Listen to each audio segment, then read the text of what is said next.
Hello, everyone. My name is Eric Richter, and this week we're going to talk about labels and the way that words can impact our students negatively. Um, if you haven't gotten a chance to watch the videos that were provided, they are very enjoyable videos, and I recommend you do so. All right. Um,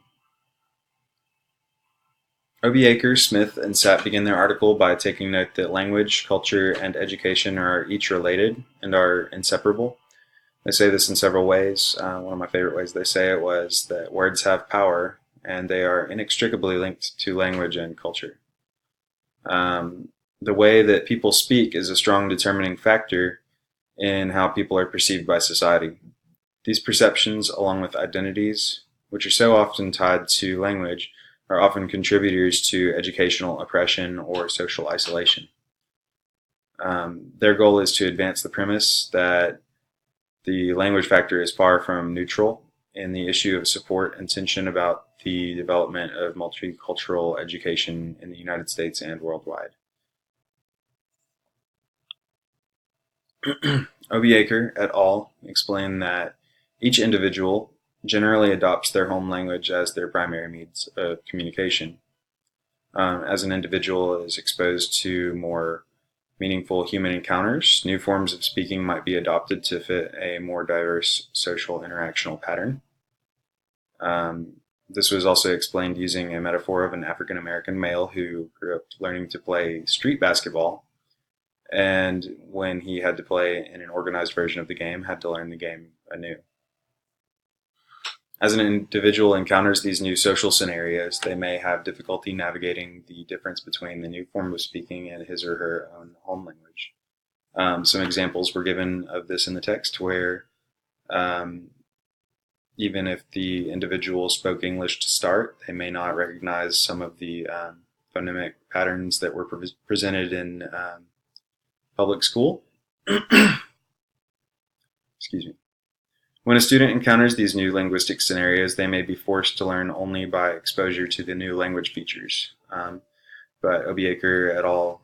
Recommend that the instruction offered by an insightful and good teacher will make the biggest impact on the individual's eventual mastery of English.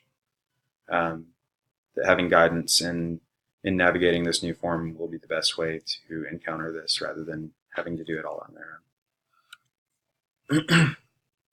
Ineffective action may result from treating students as if they have the same educational or curricular needs. Students that don't fit well with the generally perceived need inevitably perform poorly. This is often due to um, trying to use a cookie cutter approach to teaching students when each student has their own individual needs based on their upbringing, their personality, etc. When student success is not what teachers expect, they may be quick to blame their culturally and linguistically diverse students without reevaluating their lesson plan objectives. O.B. Aker et al. Give examples of situations where schools adopted the English only philosophy to promote correct and proper English usage. Um, Obviously, as a result of our discussion last week, these are not necessarily concrete and can be very prejudiced, carrying an undertone for intolerance for language differences.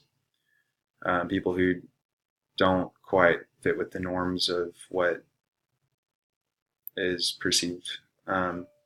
These intolerant policies may be received as a cultural threat, which may cause students to choose not to learn English, rather than just facing the difficulty with learning English on its own. Students also might challenge it mentally and say, "I'm just not going to learn because they're insulting my culture." Um, these kind of language issues have impacted not only people who are second language learners of English, but also people who use dialects as their primary means of communication. Policymakers and mainstream teachers are often not willing to honor Ebonics or other dialects as valid and legitimate forms of English, despite them being primary modes of communication and a real form of English. The authors also call into question the historical use of curriculum that perpetuates stereotypes. Some progress has been achieved in making material more supportive of diversity, but there is still a way to go. According to Obieker et al., it is safe to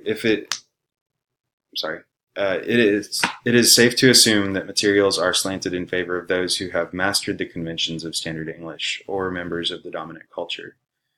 We know from just America's history with diversity and prejudice that many of the older writing samples that students are required to read are not always the most sensitive, and the authors address these points. The bottom line given is that America must begin to advocate the importance of speaking and understanding languages other than English. Words have often been used to misidentify, misassess, miscategorize, misplace, and misinstruct students in the United States, especially when they have different behavioral, cultural, and linguistic styles. Each word carries a certain connotation or power behind it that can be isolating or empowering to certain groups that lead to conflict, and these are really what are in the focal point of this article. They give a list of characteristics of culturally sensitive language that should be adopted and they advocate for. The list includes increased tolerance and valuing of other people through their words. Build people's accurate self-concepts instead of destroying them with words. Use words that inspire people to become functional, goal-oriented decision makers. Empower people to appreciate the beauties of their human experience. Think before speaking to other culturally different people. Listen to others. Think about others and try to feel others' emotions, or be empathetic in general. To know the target audience that they are addressing. To think of other people's needs and interests as they orally interact with them. And to be sensitive to individuals in the group when addressing the group.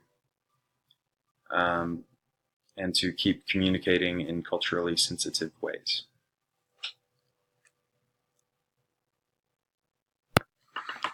In Nito's chapter, she shortly gives an allegory of her own experience with labels and how they have limited both her and her students. She said that as a result of this label that she was placed under, and the label that was placed under her students, she stated that that the people didn't expect much from either of us. These kinds of labels limit us from seeing that individuals of all ages and backgrounds come to us with language, ideas, experiences, and resources that can be used in the service of their education.